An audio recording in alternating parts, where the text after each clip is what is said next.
अब चौथे योगीश्वर प्रबुद्ध जी बोले, राजन, स्त्री पुरुष संबंध आदि बंधनों में बंधे हुए संसारी मनुष्य सुख की प्राप्ति और दुख की निवृत्ति के लिए बड़े बड़े कर्म करते रहते हैं।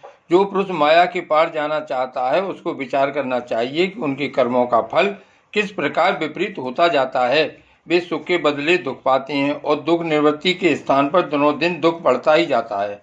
एक धन को ही लो, इससे दिन पर दिन दुख बढ़ता ही है। इसको पाना भी कठिन है और यदि किसी प्रकार मिल भी जाए तो आत्मा के लिए तो यह मृत्यु स्वरूप ही है। जो इसकी उलझनों में पड़ जाता है वह अपने आप को भूल जाता है।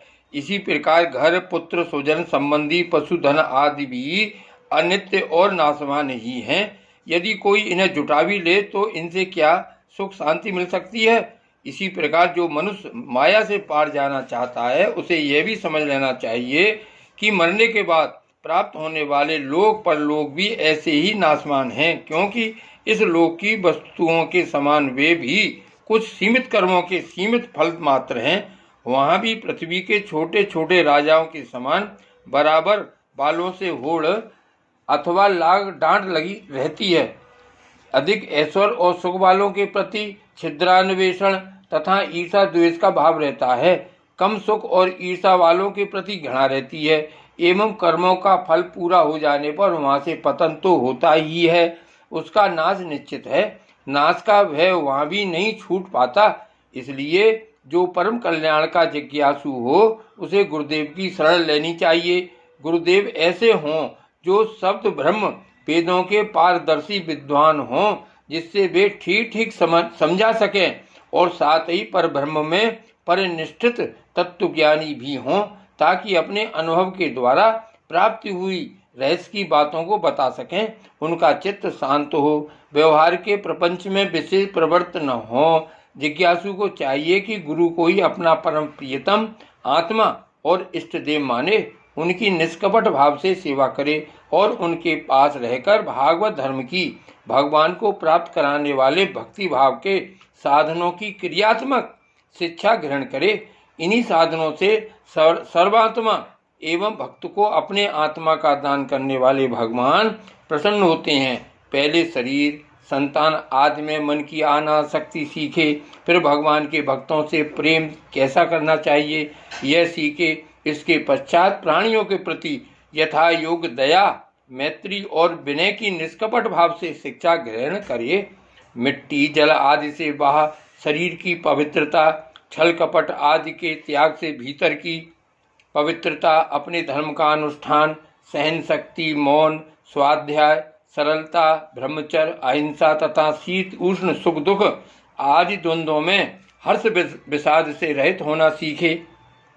सर्वत्र अर्थात समस्त देश काल और वस्तुओं में चेतन रूप से आत्मा और नियंता रूप से ईश्वर को देखना, एकांत में ईश्वर को देखना, एकांत सेवन, यही मेरा घर है ऐसा भाव न रखना।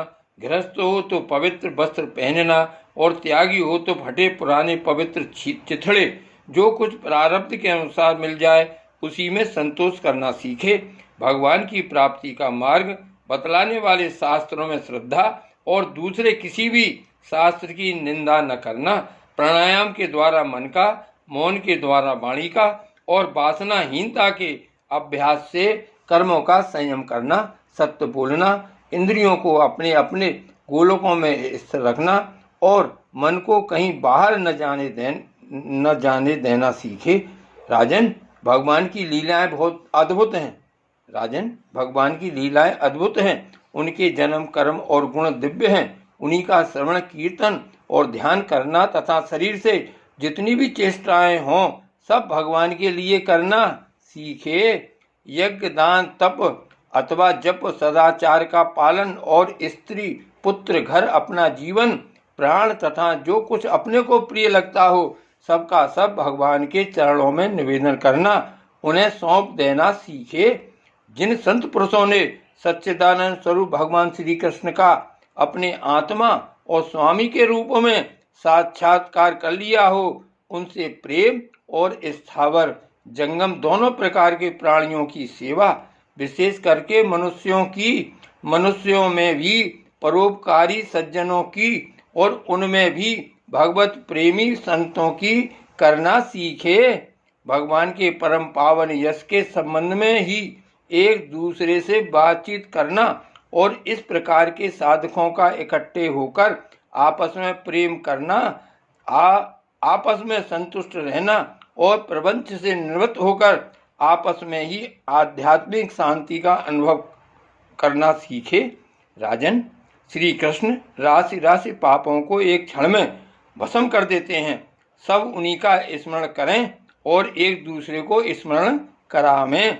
इस प्रकार साधन भक्ति का अनुष्ठान करते करते प्रेम भक्ति का उदय हो जाता है और वे प्रेमोद्रेक से पुलकित शरीर धारण करते हैं। उनके हृदय की बड़ी विलक्षण स्थिति होती है।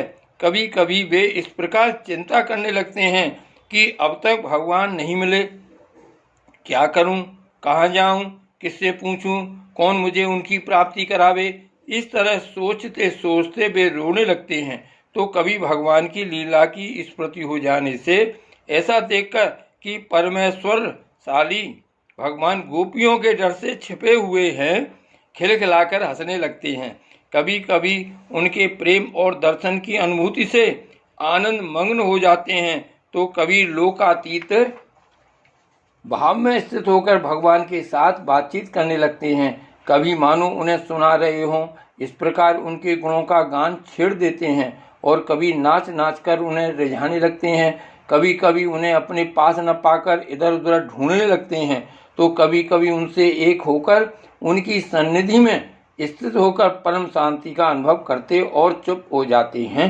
राजन, जो इस प्रकार भागवत धर्मों की शिक्षा ग्रहण करता है, उसे उनके द्वारा प्रेम भक्ति की प्राप्ति हो जाती है और वह भगवान नारायण के पारायण होकर उस माया को अनायास ही पार कर जाता है, जिसके पंजे से निकलना बहुत ही कठिन है। जय श्री कृष्ण।